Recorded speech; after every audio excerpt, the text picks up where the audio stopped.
Jew hatred is back and growing. Yet for a number of decades, it was on a very low flame, especially in the United States.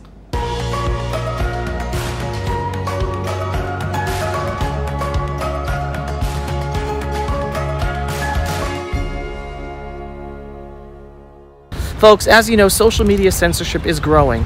The best way to support our video work for Israel is to subscribe to our video newsletter on pulseofisrael.com and to share our videos. If you are already a subscriber, then thank you.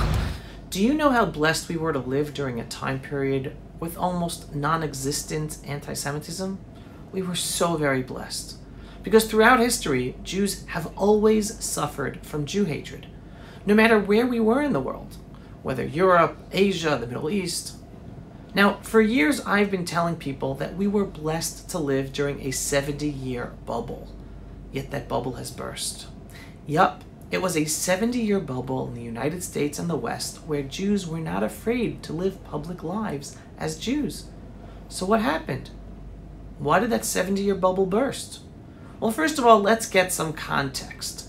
Before World War II and the Holocaust, Jewish life in Western Europe was okay, but anti-Semitism still existed.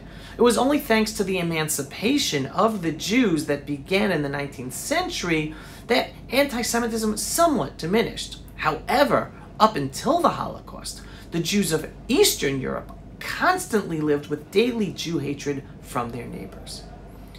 After the Holocaust, the Western world basically scared itself at how monstrous it had become with all Germany did to the Jews. As a result, Jew hatred became taboo, even leading to a number of countries passing laws against anti-Semitism. That is the 70-year bubble I'm referring to from after the Holocaust until just recently. The Western world is no longer afraid to showcase Jew hatred. The fear of the taboo of anti-Semitism is gone. It's over. People today are no longer afraid to be outwardly anti-Semitic or even to be labeled anti-Semitic. Whether on the left, the right, or from Muslims, not only is it no longer taboo, today is actually in and even cool to be openly anti-Semitic, especially on some college campuses. The bubble has burst, and it lasted around 70 years. Again, all I can say is that any Jew who experienced living during the 70-year bubble is blessed, because few Jews across thousands of years of our history lived during time periods without experiencing Jew hatred. Now let's get into the deeper story of Jew hatred. What is it all about? Why does it exist at all?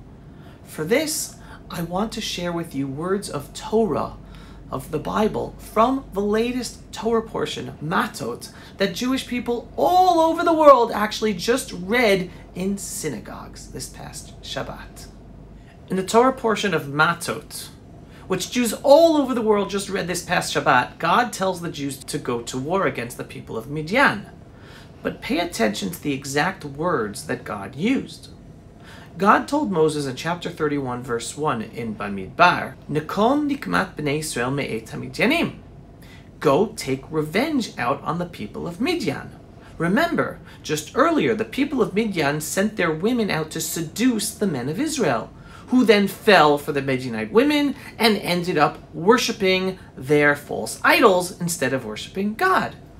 Basically, without even having to go to war, the people of Midian succeeded in seriously harming the Jewish people. 24,000 Jews were killed by a plague because they went after the Midianite women and ended up worshiping false idols. But why is God telling the people of Israel to take revenge? Why is God the one who is vengeful here? Now let's take a step back. Today we are witnessing a scary growth of Jew hatred all over the world, especially in the West and even the United States of America, with Jews being attacked in New York, in London, Paris, Israel, Los Angeles, Toronto, etc. Just a few days ago, a Jewish cemetery in Baltimore, Maryland was desecrated, one of many, many incidents of growing Jew hatred. So what is going on? What is this all about? We have to understand, what we are witnessing is basically a war on God himself, not just on Jews. Believe it or not, when someone hates the Jew, he or she is going against God. It's not about hating Avi Abelo or Aaron the Jew in New York City. It is about going after God himself, trying to erase God from the world via attacking his chosen people. Whether it's in the name of a fake historical people called Palestinians, or attacking the traditional family values from the Bible, or fighting over hundreds of new gender identities that never existed before for thousands of years of eternity, it is all the same battle, trying to erase God from the world, from our world. Going back to the Jews, anyone who truly loves God would not dare hate or harm the Jewish people, because the Jewish people are God's chosen people. No, we are not better than anyone else. We were just chosen for a purpose, as a sort of physical representation of God in the world. Therefore, anyone who truly loves God would love and respect the Jewish people. And anyone who would want to erase God from this world would support attacking the Jews. So, now you are going to question me, wait, well, there are plenty of religious people like Muslims and even some Christians and even some Jews who profess to love God, but they hate Jews and enable the growing Jew hatred we are witnessing today. So how can they be against God? Well, they are obviously not worshiping God correctly or not truly loving the one true God. Because if they would be truly worshiping God, then they would love the Jew and do everything in their power to stop Jew hatred. So now let's return to the Torah portion of Matot. Why is God using the language of revenge when commanding the Jewish people to attack the Midianites? Why is God vengeful? Now we can understand. Because God is telling Moses that any time anyone goes after the Jew, they are literally going after God himself. So in order to defend God, the Jewish people must punish those who dare harm the Jews.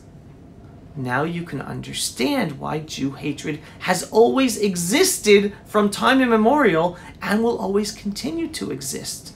Because it is the eternal struggle of man to get rid of God, to make mankind more superior and powerful than God himself. It is the eternal struggle of the Tower of Babel. Jew hatred will never go away. It is upon all of us to always stand up for the Jew and stop the Jew haters, not in order to protect the Jews, but in order to stand up for God and protect the God-infused life of values that we all believe in, that we want to continue to exist for our children, grandchildren, and great-grandchildren. Do not be depressed now that you understand the eternal nature of Jew hatred and that it's never going away. Be empowered with more understanding and knowledge to do everything you can do to fight against Jew haters in order to stand up for the God-given values you cherish so much and to stand up for God himself. Pulse of Israel, frontline videos from the Holy Land. Support our work by donating today.